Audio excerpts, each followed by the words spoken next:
ನನ್ನ ಪ್ರೀತಿಯ ಎಲ್ಲ ಪತ್ರಕರ್ತ ಮಿತ್ರರೇ, ಇವತ್ತೊಂದು ದಕ್ಷಿಣ ಕನ್ನಡ ಜಿಲ್ಲೆ ಉಡುಪಿ, ವಿಶೇಷವಾಗಿ ಗಡಿ ಪ್ರದೇಶದ ಮುಖ್ಯ ಸಮಸ್ಯೆಯನ್ನು ಇಟ್ಕೊಂಡು ತಮ್ಮ ಮೂಲಕ ಸರ್ಕಾರಕ್ಕೂ ಮತ್ತು ಜನಪ್ರತಿನಿಧಿಗಳಿಗೆ ಇದನ್ನು ಮುಟ್ಟಿಸಬೇಕೆನ್ನುವಂಥ ಮಾತ್ರ ಉದ್ದೇಶದಿಂದ ಈ ಪತ್ರಿಕಾಗೋಷ್ಠಿಯನ್ನು ನಾವು ಹಮ್ಮಿಕೊಂಡಿದ್ದೇವೆ. ಅಕ್ರಮ ಸಕ್ರಮ ಮತ್ತು 94C ಅರ್ಜಿಯ ವಿಲೇವಾರಿಯ ವಿಳಂಬದ ಬಗ್ಗೆ ಆಗಿರುತ್ತದೆ ಇವತ್ತಿನ ಈ ಪತ್ರಿಕಾಗೋಷ್ಠಿಯ ಉದ್ದೇಶ. ಎಲ್ಲ ಪತ್ರಕರ್ತ ಮಿತ್ರರೇ, ತಮಗೆಲ್ಲರಿಗೂ ಗೊತ್ತಿದ್ದಂಥ ವಿಚಾರ, ದಕ್ಷಿಣ ಕನ್ನಡ ಜಿಲ್ಲೆಯಲ್ಲಿ ಸರಿಸುಮಾರು 8 ವಿಧಾನಸಭಾ ಕ್ಷೇತ್ರದಲ್ಲಿಯೂ ಕೂಡ ಸಾವಿರಾರು ಅಕ್ರಮ ಸಕ್ರಮ ಅರ್ಜಿಗಳು ಮತ್ತು 94C ಅರ್ಜಿಗಳು ಇವತ್ತು ವಿಳಂಬ ಆಗ್ತಾ ಇದೆ ಇದನ್ನು ವಿಲೇವಾರಿ ಮಾಡಲಿಕ್ಕೆ. ಅದರಲ್ಲಿ ವಿಶೇಷವಾಗಿ ಬಡ ರೈತರು, ನಮ್ಮ ಜಿಲ್ಲೆಯಲ್ಲಿರುವಂಥ ಬಡ ರೈತರು ಅಕ್ರಮ ಸಕ್ರಮ ಎಂಬಂಥ ಈ ಒಂದು ಕಾನೂನಿನಡಿ ಈ ಕುಳಿಕೆಯಲ್ಲಿ ಸಿಲುಕಿ ಇವತ್ತು ಬಲ ಒದ್ದಾಡ್ತಿದ್ದಾರೆ. ಅದರಲ್ಲಿ ಸುಮಾರು ವರ್ಷಗಳಿಂದ ಅರ್ಜಿ ಹಾಕಿದಂಥ ಅರ್ಜಿದಾರರು ಏನು ಅಕ್ರಮ ಮತ್ತು ಸಕ್ರಮ ಬಗರ್ ಹುಕುಂ ಎನ್ನುವಂಥ ಕಾನೂನು ಏನಿದೆ, ಈ ಕಾನೂನಿನಲ್ಲಿ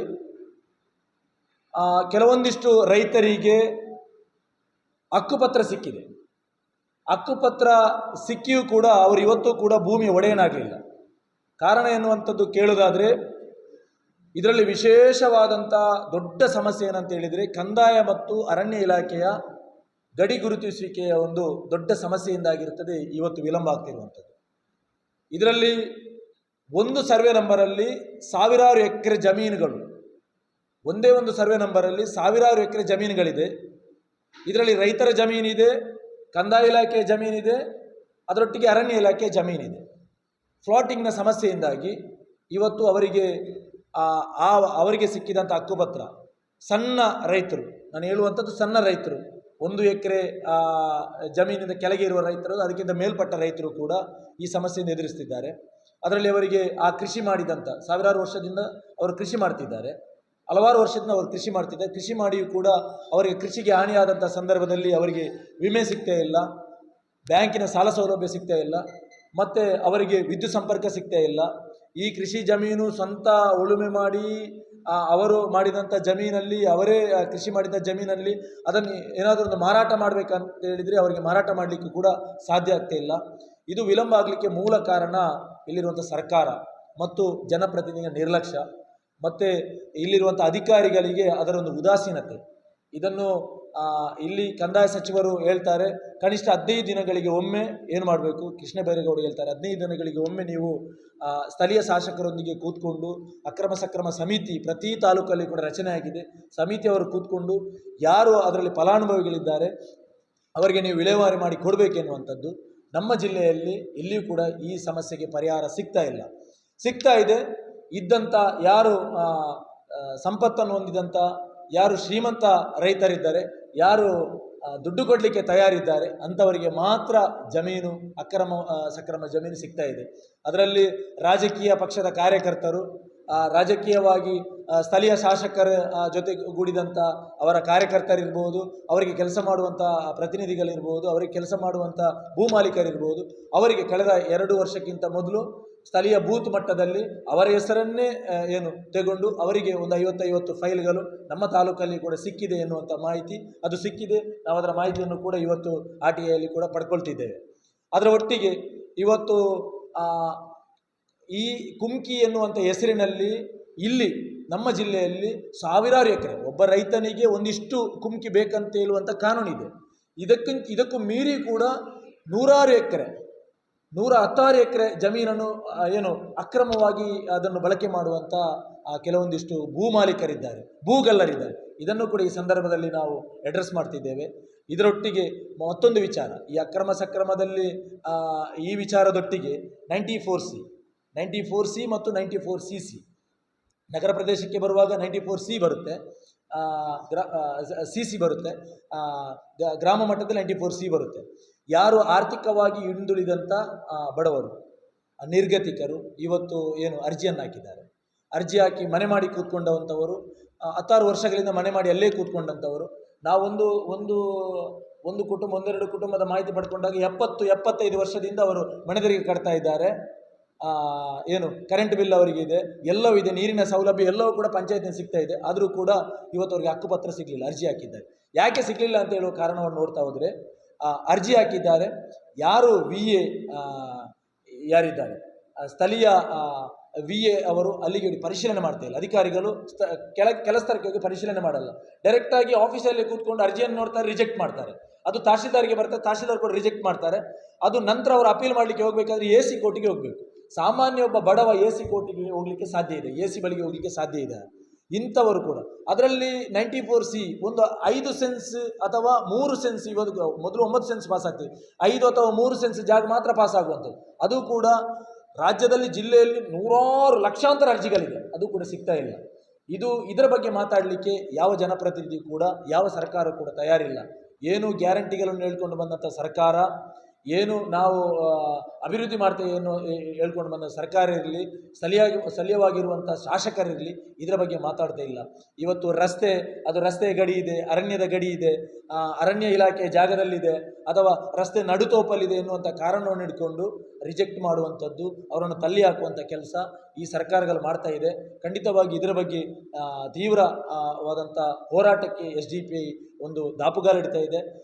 ನಾವು ಇದನ್ನು ತಕ್ಷಣಕ್ಕೆ ಏನು ರಾಜ್ಯ ಸರ್ಕಾರ ಮತ್ತು ಸ್ಥಳೀಯವಾಗಿರುವಂಥ ಜಿಲ್ಲಾಡಳಿತ ಇದನ್ನು ಪರಿಹರಿಸದಿದ್ದರೆ ಜಿಲ್ಲಾದ್ಯಂತ ನಾವು ಏನು ಹೋರಾಟವನ್ನು ಮಾಡ್ತೇವೆ. ಅದರಲ್ಲಿಯೂ ಕೂಡ ಅಕ್ರಮ ಸಕ್ರಮದಲ್ಲಿ ಮತ್ತೊಂದು ಸಮಸ್ಯೆ ಏನಂತ ಹೇಳಿದರೆ, 57ಅಲ್ಲಿ 2018ರಲ್ಲಿ 57ಅಲ್ಲಿ ಅರ್ಜಿ ಹಾಕಲಿಕ್ಕೆ ಅವಕಾಶ ಕೊಟ್ಟಿದೆ ಸರ್ಕಾರ. ಅರ್ಜಿ ಹಾಕಿದ್ರು. ಇವಾಗ ಈ 57ಅಲ್ಲಿ ಅರ್ಜಿ ಹಾಕಿದವರಿಗೆ ನಗರ ಪ್ರದೇಶದಿಂದ 3 ಕಿಲೋಮೀಟ್ರ್ ಏನು ಬೇಕು, ವ್ಯಾಪ್ತಿ ಬೇಕು ಕೃಷಿ ಮಾಡಿದಂಥ ರೈತರಿಗೆ ಅಂತೇಳಿ. ಇದು ಎಲ್ಲಿ ಮಾಡುವಂಥದ್ದು? ಡ್ರೋನ್ ಸರ್ವೆ ಮಾಡುವಂಥದ್ದು. ನಾವು ನಡ್ಕೊಂಡು ಹೋಗುವಂಥದ್ದು, ಜನರೆಲ್ಲ ನಡ್ಕೊಂಡು ಹೋಗುವಂಥದ್ದು. ನಡ್ಕೊಂಡು ಹೋಗುವಾಗ ನಿಮಗೆ ಒಂದು ಉದಾಹರಣೆ ಹೇಳ್ತೇನೆ ನಾನು. ನಮ್ಮ ಈ ಪ್ರದೇಶ ಬೆಳ್ತಂಗಡಿ ನಗರದಿಂದ ಬದ್ಯಾರ್ ಬರೆಯಕ್ಕೆ ಹೋಗುವಾಗ 4.5 ಕಿಲೋಮೀಟರ್ ಆಗ್ತದೆ. ಡ್ರೋನ್ ಸರ್ವೇರಲ್ಲಿ ಅದು 3 ಕಿಲೋಮೀಟರ್ ಕೂಡ ಇಲ್ಲ. ಅಲ್ಲಿ ಕೃಷಿ ಮಾಡಿದಂಥ ರೈತರಿಗೆ ಏನು ಸಿಗ್ತಾ ಇಲ್ಲ. ಅಕ್ರಮ ಸಕ್ರಮದಲ್ಲಿ ಅರ್ಜಿ ಹಾಕಿ 57 ಅರ್ಜಿ ಹಾಕಿದವರಿಗೆ ಈ ಭೂಮಿ ಸಕ್ರಮವಾಗಿ ಸಿಗ್ತಾ ಇಲ್ಲ. ಇಂಥ ಸಮಸ್ಯೆಯನ್ನು ನಮ್ಮ ತಾಲೂಕಿನಲ್ಲಿ, ಜಿಲ್ಲೆಯಲ್ಲಿ ಸರಿಸುಮಾರು ಜನರು ಇದನ್ನು ಅನುಭವಿಸ್ತಿದ್ದಾರೆ. ಮತ್ತೊಂದು ಇವಾಗ ಏನು ಸರ್ವೇರ್ಗರ ಕೂಡ ಒಂದು ಮುತ್ತಿಗೆ ಕೂಡ ಆಗ್ತಾ ಇದೆ. ಇದರಲ್ಲಿಯೂ ಕೂಡ ವಿಳಂಬ ನಿರಂತರ ಆಗ್ತಾಯಿದೆ. ನಮ್ಮ ಒತ್ತಾಯ ಇಷ್ಟೇ, ಜಿಲ್ಲಾಡಳಿತ ಶೀಘ್ರವಾಗಿ ಜಿಲ್ಲೆಯಲ್ಲಿ ಎಷ್ಟು ಅರ್ಜಿಗಳಿದೆ, ಅಕ್ರಮ ಸಕ್ರಮ ಮತ್ತು 94C ಎಷ್ಟು ಅರ್ಜಿಗಳಿದೆ ಎನ್ನುವಂಥದ್ದು ಸಾರ್ವಜನಿಕವಾಗಿ ಅವರು ಬಹಿರಂಗಗೊಳಿಸಬೇಕು. ಮತ್ತೊಂದು, ಸ್ಥಳೀಯವಾಗಿ ಗ್ರಾಮ ಮಟ್ಟದಲ್ಲಿ ಹೆಲ್ಪ್ ಡೆಸ್ಕನ್ನು ಅವರು ಸ್ಥಾಪನೆ ಮಾಡಬೇಕು. ಹೆಲ್ಪ್ ಡೆಸ್ಕನ್ನು ಸ್ಥಾಪನೆ ಮಾಡಿ ಸ್ಥಳೀಯ ಮಟ್ಟದಲ್ಲಿ ರೈತರಿಗೆ ಶಿಬಿರದ ಮೂಲಕ ಅವರಿಗೆ ಮಾಹಿತಿಯನ್ನು ನೀಡಿ ಯಾವ ಥರ ವಿಲೇವಾರಿ ಅರ್ಜಿಯನ್ನು, ಯಾವ ಥರ ಅದನ್ನು ಹಕ್ಕುಪತ್ರವನ್ನು ಪಡ್ಕೊಳ್ಳೋದು, ಫ್ಲಾಟಿಂಗ್ ಸಮಸ್ಯೆಯನ್ನು ಬಗೆಹರಿಸುವುದು ಎನ್ನುವಂಥದ್ದು ಅವರಿಗೆ ಮಾಹಿತಿಯನ್ನು ನೀಡಬೇಕು. ಮಾತ್ರ ಅಲ್ಲ, ಈ ಗಡಿ ಪ್ರದೇಶ, ಮಲೆನಾಡು ಪ್ರದೇಶ ಮತ್ತು ಕರಾವಳಿಯ ಫ್ಲಾಟಿಂಗ್ ಸಮಸ್ಯೆ ಇದು ದೊಡ್ಡ ಸಮಸ್ಯೆಯಾಗಿ ನಿರಂತರ ವರ್ಷದಿಂದ ಪರಿಣಮಿಸ್ತಿದೆ. ರೈತರಿಗೂ ಇಲ್ಲಿ ಎಲ್ಲರ ಜನರಿಗೂ ಕೂಡ ದೊಡ್ಡ ಸಮಸ್ಯೆಯಾಗಿ ಇದನ್ನು ಶೀಘ್ರಗತಿಯಲ್ಲಿ ಕಂದಾಯ ಇಲಾಖೆ, ಕಂದಾಯ ಸಚಿವರು ಇದನ್ನು ಪರಿಹರಿಸಬೇಕೆನ್ನುವಂಥ ಒತ್ತಾಯವನ್ನು ಈ ಸಂದರ್ಭದಲ್ಲಿ ತಮ್ಮ ಮೂಲಕ ನಾವು ಮಾಡ್ತಾ ಇದ್ದೇವೆ. 20,000 ಅರ್ಜಿಗಳಿದೆ ಎನ್ನುವಂಥ ಮಾಹಿತಿ ಇದೆ. 20,000 to 30,000 ಅರ್ಜಿದಾರರಿದ್ದಾರೆ. ಯಾವುದು 94C ಮತ್ತು ಅಕ್ರಮ ಸಕ್ರಮ ಅರ್ಜಿದಾರರಿದ್ದಾರೆ. ಇದು ಇವಾಗ ಆಗ್ತಾ ಇರುವಂಥದ್ದು ಯಾರ್ದಂತ ಹೇಳಿದರೆ, ಯಾರು ಅಲ್ಲಿ ಕೊಡುಕೊಳ್ಳುವಿಕೆಯ ಮೂಲಕ ಹೋಗ್ತಾರೆ, ಭ್ರಷ್ಟಾಚಾರದ ಮೂಲಕ ಹೋಗ್ತಾರೆ, ಅವರ ಅರ್ಜಿಗಳೇನಾಗ್ತಿದೆ ಅದು ಪಾಸಾಗಿ ಸಿಗ್ತಾ ಇದೆ. ಮತ್ತು ಇದು 2018 ಮತ್ತು 18ಕ್ಕಿಂತ ಮೊದಲು ಅರ್ಜಿ ಹಾಕಿದಂಥವ್ರು, ಅಕ್ರಮ ಸಕ್ರಮದ ಅರ್ಜಿ ಹಾಕಿದವರು ಕೆಲವೊಂದಿಷ್ಟು ರೈತರಿಗೆ ಹಕ್ಕುಪತ್ರ ಸಿಕ್ಕಿದೆ. ಹಕ್ಕುಪತ್ರ ಮಾತ್ರ ಸಿಕ್ಕಿದ್ದು, ಫ್ಲಾಟಿಂಗ್ ಆಗ್ತಾ ಇಲ್ಲ. ಫ್ಲಾಟಿಂಗ್ ಸಮಸ್ಯೆ ಮೊನ್ನೆ ಹೇಳಿದರು, 2 ವರ್ಷಗಳಲ್ಲಿ ಕಂದಾಯ ಸಚಿವರು ಹೇಳಿದರು, 2 ವರ್ಷಗಳಲ್ಲಿ ನಾವು ಎಲ್ಲ ಸಮಸ್ಯೆ ರಾಜ್ಯದಲ್ಲಿ ಪರಿಹರಿಸ್ತೇವೆ ಎನ್ನುವಂಥ ಮಾತನ್ನು ಹೇಳಿದರು. ವರ್ಷಗಳು ಕಳೆಯಿತು, ಆದರೂ ಕೂಡ ಪರಿಹಾರ ಆಗ್ತಾ ಇಲ್ಲ. ಇದಕ್ಕೆ ಕಾರಣ ಅವರ ನಡುವೆ ಅಂಡರ್ಸ್ಟ್ಯಾಂಡಿಂಗ್ ಇಲ್ಲ. ಕಂದಾಯ ಇಲಾಖೆ ಮತ್ತು ಅರಣ್ಯ ಇಲಾಖೆ ನಡುವೆ ದೊಡ್ಡ ಅವರ ನಡುವಿನ ಸಂಘರ್ಷ ನಡೆಯುತ್ತಿರುವಂಥದ್ದು. ಈ ಕಂದಾಯ ಇಲಾಖೆ ಜಮೀನಲ್ಲಿ ರೈತರು ಕೃಷಿ ಮಾಡಿದ್ದಾರೆ, ಅರಣ್ಯ ಇಲಾಖೆಯವರು ಬಂದು ಹೇಳುವಂಥ ಇದು ನಮಗೆ ಬರ್ತದೆ ಅಂತೇಳಿ. ಒಂದು ಎಕ್ಸಾಂಪಲ್ ಇದು, ಒಂದು 50 ಸರ್ವೆ ನಂಬರಲ್ಲಿ ಇಲ್ಲಿ ಒಬ್ಬ ಬಡ ರೈತನ ಜಮೀನು ಕೂಡ ಇದೆ. ಅದೇ ಸರ್ವೆ ನಂಬರಲ್ಲಿ ರಿಸರ್ವ್ ಫಾರೆಸ್ಟ್ನ ಜಮೀನು ಕೂಡ ಇದೆ. ಇಲ್ಲಿ ಸರ್ವೆ ನಂಬರ್ ನೋಡುವಾಗ ಅದು ರಿಸರ್ವ್ ಫಾರೆಸ್ಟ್ ತೋರಿಸ್ತದೆ. ರಿಸರ್ವ್ ಫಾರೆಸ್ಟ್ ಜಮೀನು ಎಷ್ಟು ಎಕರೆ ಇರುವಂತ ಹೇಳಿದರೆ 1,000 ಎಕರೆ ಇರ್ಬೋದು. ಅದರಲ್ಲಿ 2,500 3,000 ಎಕರೆ ಒಂದೇ ಸರ್ವೆ ನಂಬರಲ್ಲಿ ಜಮೀನಿದೆ. ಇದು ಪರಿಹಾರ ಮಾಡಬೇಕು. ಇದು ಸರ್ಕಾರ ಪರಿಹಾರ ಮಾಡಿ, ಟೆಕ್ನಿಕಲ್ ಇಶ್ಯೂ. ಇದು ಜನರಿಗೆ ಪರಿಹಾರ ಮಾಡಲಿಕ್ಕೆ ಸಾಧ್ಯ ಇಲ್ಲ. ಈ ವಿಳಂಬದಿಂದಾಗಿರ್ತದೆ ಜನರಿಗೆ ಸಮಸ್ಯೆ, ರೈತರಿಗೆ ಸಮಸ್ಯೆ ಆಗ್ತಾಯಿದೆ. ತುಂಬ ರೈತರ ಸಮಸ್ಯೆ. ವಿದ್ಯುತ್ ಸಂಪರ್ಕ ಕೂಡ ಇಲ್ಲದಂಥ ತುಂಬ ಜಮೀನುಗಳಿದೆ. ತುಂಬ ಮಂದಿ ಕೃಷಿ ಮಾಡಿದ್ದಾರೆ. ಇವಾಗ ಏನು ಕೃಷಿ ಮಾಡಿ ಕೂಡ ಅವರಿಗೆ ಸಿಗುವಂಥ ಫ್ರೀ ವಿದ್ಯುತ್ ಸಂಪರ್ಕ ಏನಿದೆ ಅದನ್ನು ಪಡ್ಕೊಳ್ಳಿಕ್ಕೆ ಅವರಿಗೆ ಸಾಧ್ಯ ಆಗ್ತಾಯಿಲ್ಲ. ವಿದ್ಯುತ್ ಸಂಪರ್ಕ ಪಡ್ಕೊಳ್ಳಿಕ್ಕೆ ಸಾಧ್ಯ. ಎಷ್ಟೋ ಅಡಿಕೆ ಕೃಷಿ ಮಾಡ್ತಾರೆ. ಎಷ್ಟೋ ಅಡಿಕೆಗಳು ಇವತ್ತು ಬತ್ತಿ ಹೋಗ್ತಾ ಇದೆ. ಈ ಬೇಸಿಗೆಯಲ್ಲಿ ಎಷ್ಟೋ ಗಿಡಗಳು ಸತ್ತು ಹೋಗ್ತಾ ಇದೆ ಈ ಕಾರಣದಿಂದಾಗಿ. ಅವರಿಗೆ ಬೆಳೆ ವಿಮೆ ಮಾಡಲಿಕ್ಕೆ ಹೋಗಬೇಕಾದ್ರೆ ಬೆಳೆ ವಿಮೆ ಕೂಡ ಸಿಗ್ತಾ ಇಲ್ಲ ಈ ಕಾರಣದಿಂದಾಗಿ. ಸಾಲ ಸೌಲಭ್ಯ ಬ್ಯಾಂಕಲ್ಲಿ ಪಡೆಯಲಿಕ್ಕೆ ಅದು ಕೂಡ ಸಿಗ್ತಾ ಇಲ್ಲ. ಇದು ದೊಡ್ಡ ಸಮಸ್ಯೆಯಾಗಿ ಜನರಿಗೆ, ಇದೊಂದು ದೊಡ್ಡ ಸಮಸ್ಯೆಯಾಗಿ ರೈತರಿಗೆ ಒಂದು ಮಾರ್ಪಾಡಾಗಿದೆ. ಇದನ್ನು ಸರ್ಕಾರ ಪರಿಹರಿಸಬೇಕು. ಸರ್ಕಾರ ಇದಕ್ಕೆ ಪ್ರವೇಶ ಮಾಡಿ ಪರಿಹರಿಸಿದರೆ ಮಾತ್ರ ಇದು ಸಾಧ್ಯ ಆಗ್ತದೆ. ಇದು ಸ್ಥಳೀಯ ಶಾಸಕರು ಕೂಡ ವಿಧಾನಸಭೆಯಲ್ಲಿ ಇದರ ಬಗ್ಗೆ ಮಾತಾಡಬೇಕು. ಅಕ್ರಮ ಸಕ್ರಮದ ಬಗ್ಗೆ ಸ್ಥಳೀಯ ಶಾಸಕರು ಎಲ್ಲರೂ ಒಗ್ಗಟ್ಟಾಗಿ ಮಾತಾಡಿದರೆ ಖಂಡಿತವಾಗಿಯೂ ಕೂಡ ನಮ್ಮ ಜಿಲ್ಲೆಯ ಸಮಸ್ಯೆಯನ್ನು ಪರಿಹರಿಸಲಿಕ್ಕೆ ನಮಗೆ ಸಾಧ್ಯ ಇದೆ. ನವಾಜ್ ಕಟ್ಟೆಯವರು ಹೇಳಿದ ಹಾಗೆ ಈ ಅಕ್ರಮ ಸಕ್ರಮದ 9 ಒಂದು ಏನು ಕಡತಗಳ ಒಂದು ವಿಲೇವಾರಿ ತುಂಬ ಒಂದು ಮಂದಗತಿಯಲ್ಲಿ ಸಾಗ್ತಾ ಇದೆ. ಇದಕ್ಕೆ ಕಾರಣ ತುಂಬ ಇದೆ. ಇದರಲ್ಲಿ ನಮ್ಮ MLA ಆದಂಥ ಹರೀಶ್ ಪೂಂಜಾರವರು ಜನಸ್ಪಂದನ ಕಾರ್ಯಕ್ರಮವನ್ನು 48 ಗ್ರಾಮಗಳಲ್ಲಿ ಮಾಡಿದರು. ಈ ಕಾರ್ಯಕ್ರಮದಲ್ಲಿ ಇದೇ ವಿಷಯಗಳು ತುಂಬ ಬಂದಿದೆ. ಇದು ನಮ್ಮ MLA ಅವರಿಗೆ ಗೊತ್ತಿದೆ. ಆದರೂ ಸಹ ಈವರೆಗೂ ಸಹ ಅದರ ಬಗ್ಗೆ ಅವರು ಈವರೆಗೂ ಸಹ ಯಾವುದೇ ಕಾರ್ಯಕ್ರಮವನ್ನು ಮಾಡಲಿಲ್ಲ. ಒಂದು. ಎರಡನೇದು ನಮ್ಮ 9/11 ಒಂದು ಮಾಡುವ ಈ ಬೆಳ್ತಂಗಡಿಯ ಒಂದು ಏನು 48 ಗ್ರಾಮಗಳಿವೆ ಅವರಿಗೆ ಈಗ ಮೂಡುಬಿದಿರೆಗೆ ಹೋಗಬೇಕಾಗಿದೆ. ಮೂಡುಬಿದಿರೆಯಿಂದ ಹೋಗಿ ಅಲ್ಲಿ ಅವರು ಮಾಡಬೇಕಾಗಿದೆ. ಎಷ್ಟು ಕಷ್ಟ ಆಗ್ತದೆ ಹೇಳಿದರೆ, ಇಲ್ಲಿ ಒಂದು 5 ಸೆನ್ಸ್ ಇದ್ದವರಿಗೆ ಒಂದು ಗಾರ್ಡಿಂಗ್ ಮಾಡಲಿಕ್ಕೆ ಆಗಲಿ ಏನಾದರೂ ಇದ್ದರೆ ಸಾಧಾರಣ 30,000 ರೂಪಾಯಿ ಖರ್ಚಿರ್ತದೆ. ಕಡೆಗೆ ಅಲ್ಲಿಯ ಇಂಜಿನಿಯರ್ ಇಲ್ಲಿ ಬಂದು ಪರಿಶೀಲನೆ ಮಾಡುವಾಗ ಅದನ್ನು ರಿಜೆಕ್ಟ್ ಮಾಡ್ತಾರೆ. ಯಾಕೆ? 16 ಫೀಟ್ ಅವರಿಗೆ ರಸ್ತೆ ಬಿಡಬೇಕು, ಕೆಲವು ಅವರ ಒಂದು ಟೆಕ್ನಿಕಲ್ ಎಲ್ಲ ಇದಿದೆ, ಅದರಿಂದ ರಿಜೆಕ್ಟ್ ಮಾಡ್ತಾ ಇದ್ದಾರೆ. ಇದಕ್ಕೆ ಯಾರು ಪರಿಹಾರ ಕೊಡುವುದು? ಈ 5 ಸೆನ್ಸ್ ಇದ್ದವರು ಈ 16 ಫೀಟ್ ರಸ್ತೆಯನ್ನು ಹೇಗೆ ಬಿಡುವುದು, ಎಲ್ಲಿ ಬಿಡುವುದು? ಇದು ಯಾರು ಸಹ ಇದರ ಬಗ್ಗೆ ಗಮನ ಕೊಡ್ತಾ ಇಲ್ಲ. ನಂತರದ್ದು ನಮ್ಮ ಈ ಕೃಷಿ ದೊಡ್ಡ ಜಮೀನಿದ್ದವರಿಗೆ ಅಕ್ರಮ ಸಕ್ರಮ ಆಗಿದೆ. ಏನು 2 ಎಕರೆ 3 ಎಕರೆ ಇದ್ದವರಿಗೆ ಇನ್ನೂ ಸಹ ಆಗಲಿಲ್ಲ. 91, 92 ಅರ್ಜಿ ಕೊಟ್ಟವ್ರಿಗೆ ಸಹ ಈಗ ಸಹ ಈ ಬೆಳ್ತಂಗಡಿಯಲ್ಲಿ ನಮ್ಮದು ಬಾಕಿ ಇದೆ, ಅರ್ಜಿಗಳು ತುಂಬ ಬಾಕಿ ಇವೆ.